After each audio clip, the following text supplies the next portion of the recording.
Hey, what is up everyone? Welcome to my channel. My name is Sid, and in today's video we're going to teach you how to do your first pull-up. The pull-up is one of the best bodyweight exercises that we can do. It allows us to work with our full body weight in a bent arm pulling exercise. This is an exercise that will be a part of most people's strength routine, both in gymnastics, calisthenics and in bodyweight training in general. It's a simple exercise that requires little to no equipment, which is part of why it's so popular. In gymnastics, we use the pull-up as a basic pulling skill. It is starting with the pull-up and then it transfers to the muscle-up and other more advanced pulling skills. The pull-up is a bent arm strength skill, specifically bent arm pulling strength. The exercise will mainly be working your lats and all of your back muscles. Some secondary muscle groups being worked here are the biceps, the pecs and the traps. As you can see, the pull-up will engage a lot of muscles just during one exercise, which is one of the reasons why this exercise is so effective. Keep in mind that you can adjust which muscle groups you're primarily going to be working depending on your grip, which hand placement you have and how wide you keep your hands. So what's the difference between a chin-up and a pull-up? Well, it's quite simple. A chin-up is done with your wrists in a supinated grip, meaning palms facing towards you, and a pull-up is done in a pronated grip with your hands, palms facing in front of you. The main difference between the two is that the chin-up is going to be more specific towards targeting your biceps, and the pull-up is going to be more specific in targeting your back and your lats muscles. You can also do a neutral grip, which will more evenly work on both your biceps and your back strength. So, what are some of the common mistakes and problems that we can find with the pull-up and how do we fix them? The first mistake being that you don't use your scapula in the right way.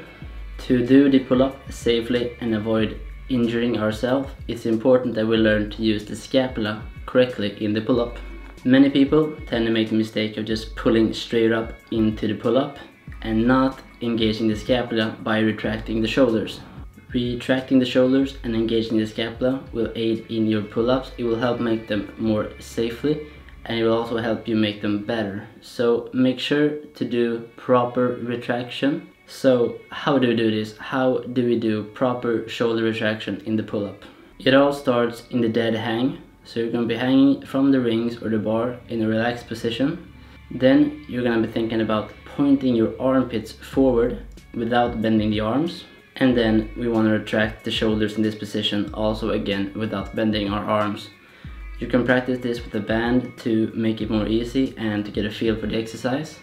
But this should always be the starting motion of every pull-up that you do. The second mistake is to have a bad body position in the pull-up. Some of the most common mistakes that I see is either keeping an arch back during the pull-up or keeping the legs crossed.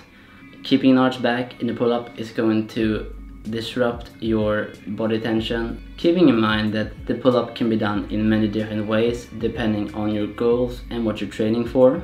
But in gymnastics and in bodyweight training, it's really important to always have a tight core position, keeping good body tension, because this is a general rule for most of the exercise that we do. So in the pull-up, we want to keep a good body tension and a tight core in a hollow position.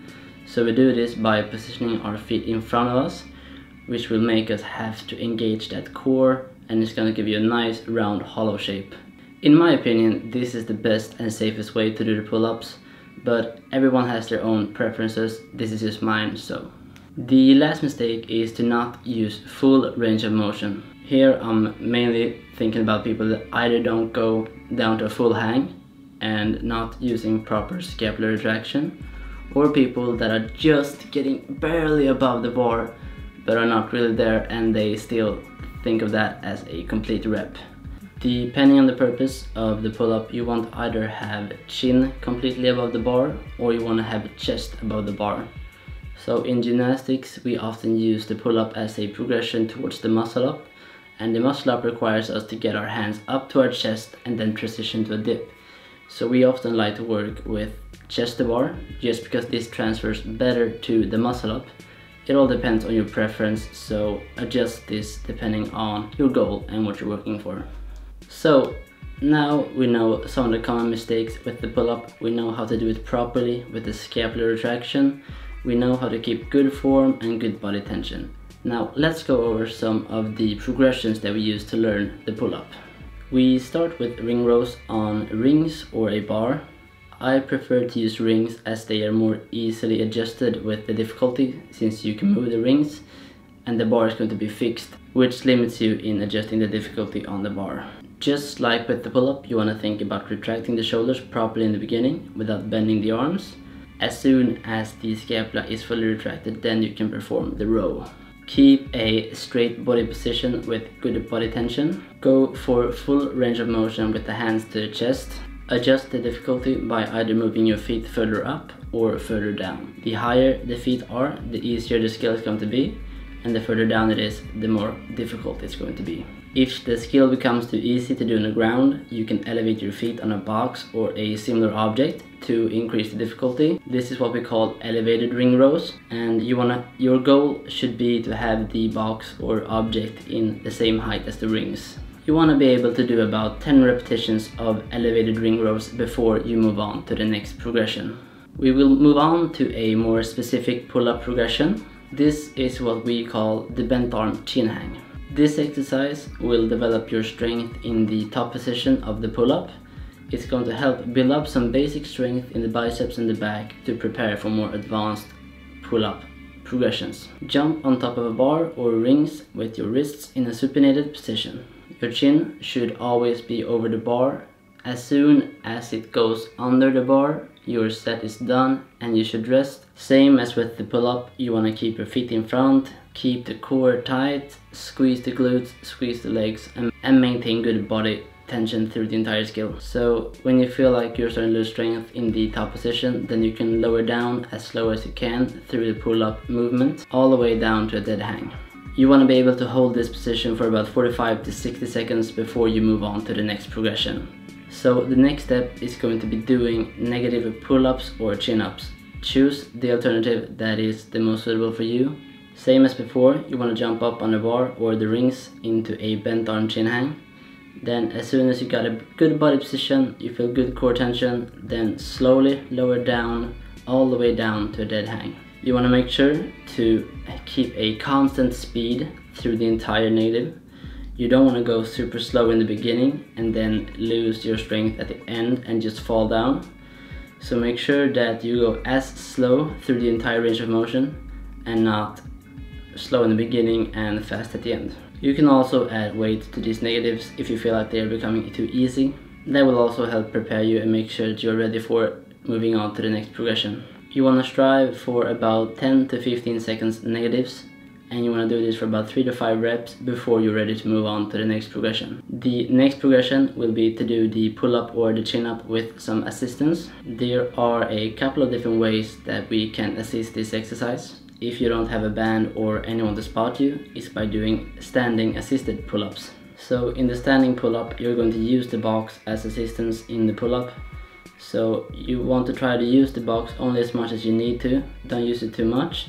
And in the top position, try to feel like your feet are slowly getting off the box and you're using just your back and your bicep muscles to hold you up in the position. And then as you lower down, you want to find the box again and then barely touch it and use it as little as you can. Try to work only with the back and the biceps, and then you can perform this for about 3 to 5 reps for 3 to 5 sets. And once you can do these pretty easily, you can move on to the next progression. So the second way we can do assistance on the pull-ups is by doing it with a band. So you want to choose a band that is an appropriate resistance for your strength level. So you want to be able to do about at least 5 repetitions of the pull-ups, so choose a band that fits that rep range. One thing to keep in mind when doing pull-ups with the band is that the strength curve is going to be different. So using the band is going to help you the most in the beginning, since the resistance is going to be greater, and as you get up into the top position, it's going to be less as the resistance is less. So if you use the band, you're going to get a lot stronger in the top position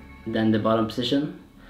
So if you use a band, make sure to properly work on your top position as well. Do those bent arm chin hangs, use some weights and really make sure that you get both the bottom and the top position.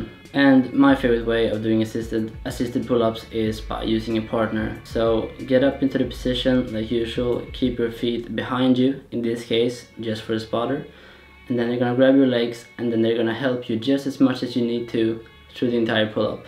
This is going to be your best option since the spotter can tell where you are the weakest, and then it can help you more there, and then it can help you less where they can feel that you're strong. So those are some of the variations that we can do. Choose the ones that you can do, that you have access to. And as this gets easier, you're going to drop the resistance and eventually you're going to be able to do the pull-ups. So that's all for this pull-up tutorial. Now you know some of the common mistakes, you know how to do proper form, and you know the progressions to use to learn the pull-up. If you enjoyed this video, please hit the thumbs up button and subscribe if you want to see more videos like this. If you want to support the channel, you can find my training programs, online coaching and my Patreon page in the description, so check that out if you want to. And yeah, that was all for today's video. I will see you guys in the next one. Peace.